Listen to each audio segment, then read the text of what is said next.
Thank you, Colin. If I could have the first slide. Is it working? Hello, thank you. So we're currently working on the culture, sport and leisure pages, and the archive area, Buckinghamshire Archives, comes under this umbrella. Due to tight timescales, there was limited time for the discovery work. So an initial meeting was helpful. The archives team felt that the structure of their web pages is not ideal and needs to be redesigned. The team are very keen to showcase the huge amount of material. You can see some examples here that they look after, and to widen the appeal of their offering to the whole community. So to help with this, they've recently appointed a community engagement officer. So if I could have the second slide, please, Colin. So in this instance, it made sense to meet the team where they work to understand the service they're offering and how customers use it. So I popped down to the archives area, and this can be visited by members of the public, so they can view an extensive range of material. Some of this is held on paper, some on microfiche, and some in digital format. Customers can view material which is brought to them from the archives, or use the local studies area to view books and documents. Otherwise, customers can view material via an online catalogue of photographs and documents. So we built a test site for the archives team to view, and it was circulated by the county archivist to the whole team. As the team is small, everyone was included in the discussion and asked for feedback on our proposed structure.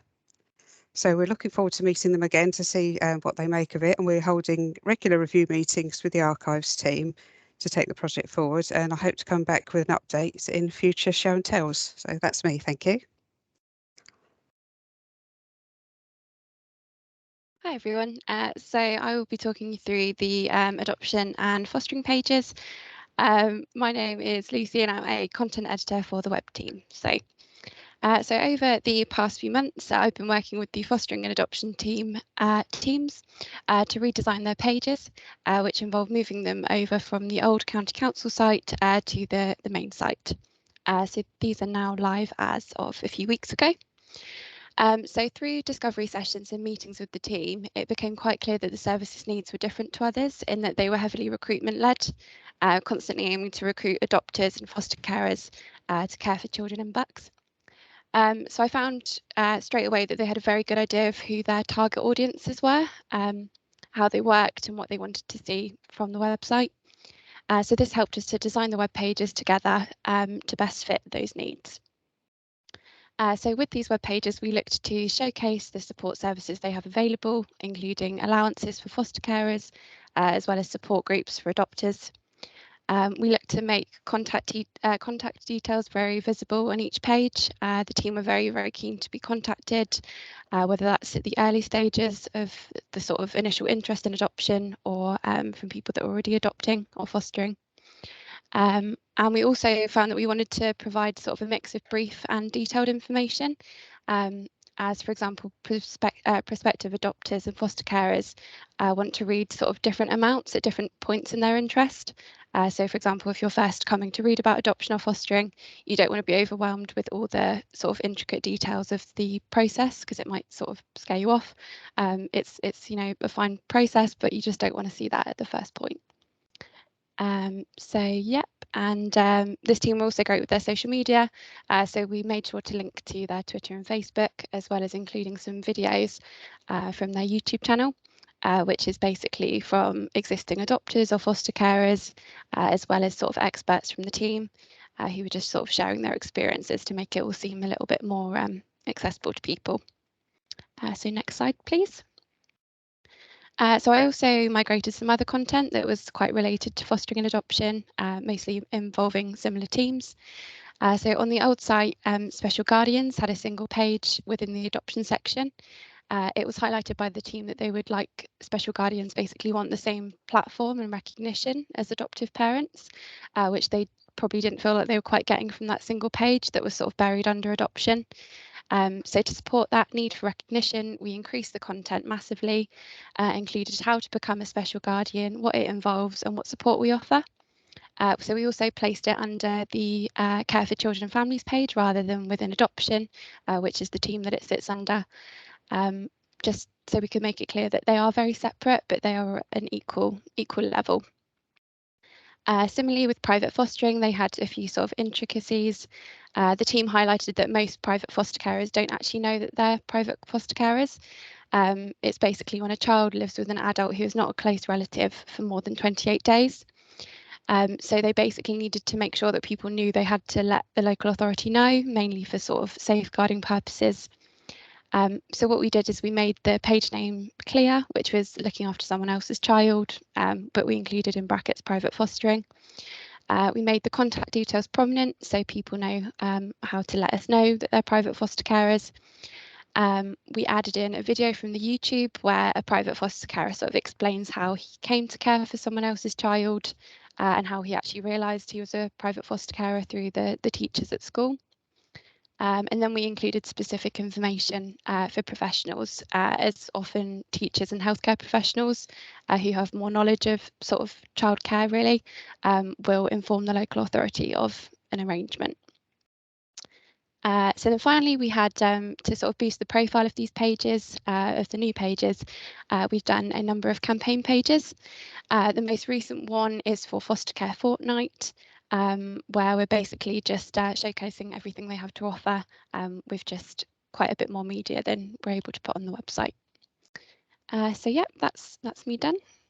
And I'll pass over to Jez, I think. Yep. Thanks, Lucy. That was a really interesting overview. Because although I'd seen the output, I wasn't so familiar with some of the thought processes. So thanks for that.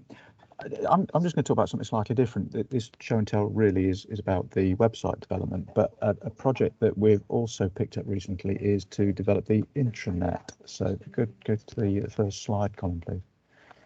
So the intranet, the source was really set up as a temporary solution. When we came together for Unitary a couple of years ago, it was done as a relatively quick fix because each of the legacy councils had their own existing intranet. So the source was really put together to try and create a sort of pre-Unitary and Unitary repository of information.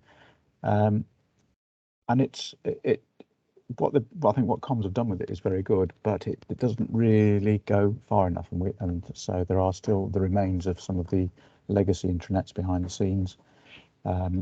It doesn't satisfy all of the user needs, so it really needs developing a bit further to meet the needs, particularly of staff. Members don't get on terribly well with the source. The comms team would like to be able to do a little bit more internal, more as an internal communications channel, and it doesn't work terribly well for editors at the moment. So there are a number of things that we need to fix. Next one, please, Colin. So this has really been a collaborative project to date, and will continue to be a collaborative project. So as I say, comms built and own the source. Service improvement actually picked up the role of trying to understand what the new intranet needs to deliver, and they did some discovery workshops and identified a number of quite specific user needs for the different user groups I mentioned a minute ago. Some of the key ones that you pretty much as you would expect, really. So ease of use, I think it can be taken as read. Finding people is quite a challenge. This is one that's going to be quite difficult for the new site because we don't yet have a single thing called Active Directory, which sits behind all of the user profiles that we have. There isn't currently a single version of that can deliver a consolidated people finder, but that is one of the biggest requests both for staff and for members. So it's something we need to look at, whether there's something we can do in the interim, possibly developing the people finder that's on the old BCC intranet and moving it into the current one. We've got a bit more technical discovery to do around that. Finding information is quite challenging, and that's kind of comes down to the search in particular. So search, and also the way that we structure content. Some of the content is perceived to be out of date, and that kind of comes down to content management and making sure that there's somebody available to update things when it's required. Connecting, collaborating, interacting. So something a little bit more, as it says, interactive. Possibly forums, possibly something that allows people to engage a bit more. We need to work through. different work styles and devices, and particularly being able to access from mobile devices and not necessarily having to be connected to the corporate network, but also hand off smoothly to internal IT systems, so that it's as seamless as we can make it. And I mentioned a minute ago about content management. One of the concerns, or one of the issues at the moment, is that there isn't really any resource that is dedicated to managing the content in the source, and there's an awful lot of content. So that's something that we need to have a look at in more detail. Next slide, please, Colin. So what we've done so far is we put together a very quick proof of concept based on our tool called GovIntranet, which is an open source intranet product that is used. It was developed really for government departments, but is used by quite a few local authorities and other public sector organisations. It's a bit of a quick and dirty demo. We moved some of our content into it. Don't be too scared by the rather shouty colours on the screenshot at the right hand side. We've done very little by way of branding or styling it, but it was just really to prove that there are things that we can do that relatively quickly and easily that could potentially make the user experience better. So one of the particularly powerful things about GovIntranet is that the search is considerably better. It gives us quite a bit more control over how the search works and how we can control what you find when you run a search. So as a very simple example, if you have a guide on a subject that appears within a search term, it can be made to appear at the top of the search results. The first thing you see is guidance around that topic. So there's some quite clever things that potentially could be done. The homepage is dynamic, so it shows, by default, it shows things like the latest news posts, but it also shows popular pages and recently updated content. So the content changes based on user behaviour and what is currently trending. It also has some different communications channels. So you can see there are some banners across the top in rather shouty colours. Over on the right hand side, there are some update notifications for different services. That little banner that says accessibility training is quite interesting. It's something that they call an introvert, which is an intranet advert, and it allows an editor to create an advert for something, but it disappears if you click on it and follow the link. It doesn't necessarily recur every time you view it. So if they get annoying, you can dismiss them. So that, there's a few things that we could do with that kind of functionality, and they also have some social content built into it as well, clubs and notice boards, that sort of thing.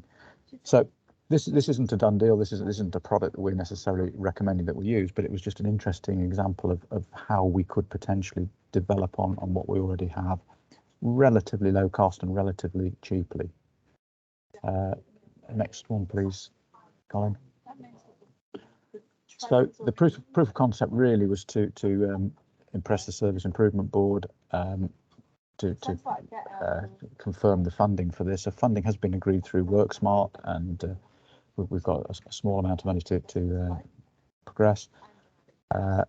We've developed a procurement spec, so hopefully next week we should be going out to procurement, try and find a supplier for the software.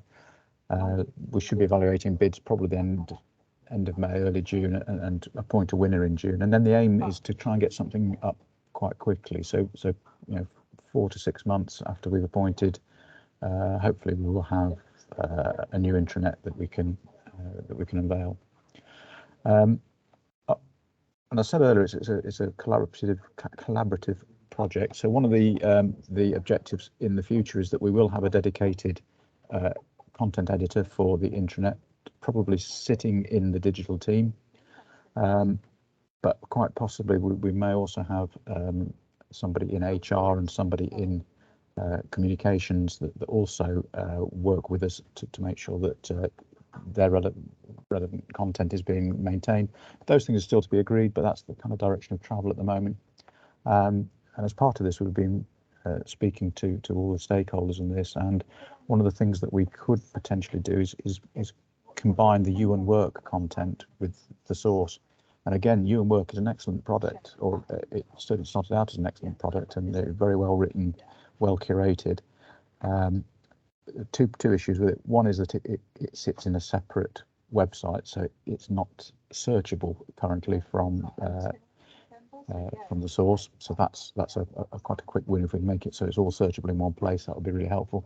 And the other thing is that HR haven't really had a great deal of resource to continue to curate the content. So some of the material on there is either out of date or has been added as documents rather than pages. So again, we can apply a little bit of content design to that and get that surfaced and visible, nice and easy to use. So yeah, watch this space. There's a lot more to come. It's very early days on this, but I just thought since we had a few people coming along to the show and tell, it'd be quite interesting to just to tell you a little bit about what we're working on. So thanks, and back to you, Colin. Thank you, Jez.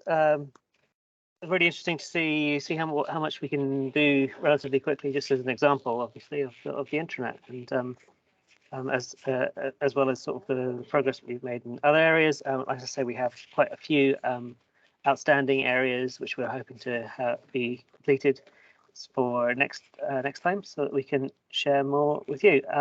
As ever, we're open the floor for any questions. If people have any questions, please say now. Drop something into the comments.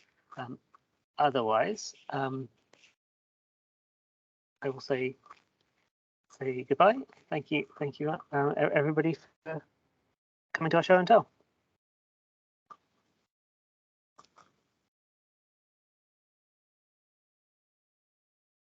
No questions. All right. Thank you very much, everybody. Thank you. Bye.